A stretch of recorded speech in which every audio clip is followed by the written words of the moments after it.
Anti-disinformation bill isusulong daw po sa Kamara para makatulong kontra fake news. Ibalita mo nga yan, RH12, Milky Rigunan. Milky.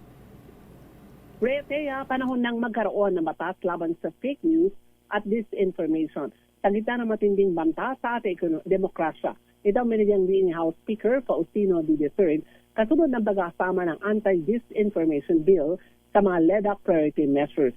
Ayon kay D, mahalaga ang batas kontra fake news o digital disinformation upang maprotektahan ang mga Pilipino laban sa panganib ng organisadong panloloko. Nakadidismayaan niya na ang mga peking balita ay ginagamit ng iba para pagmula ng pagkasira ng tiwala ng publiko, maimpluwensyahan ang pagboto sa eleksyon at panghimasukan ang seguridad ng ating bansa. At ayon pa kay D, nakababahala din na nagdudulot ito ng masapang epekto sa ating mga kabataan. Kaya naman dapat daw maisabatas ang bill para makabuo ng komprehensibong legal framework para tunay na malabanan ang fake news at digital disinformation habang isinusulong naman ang free expression ng naayon sa ating saligang batas. Ako si Milky Rigunan, nagulat para sa DCRH, una sa Pilipinas, una sa Pilipino.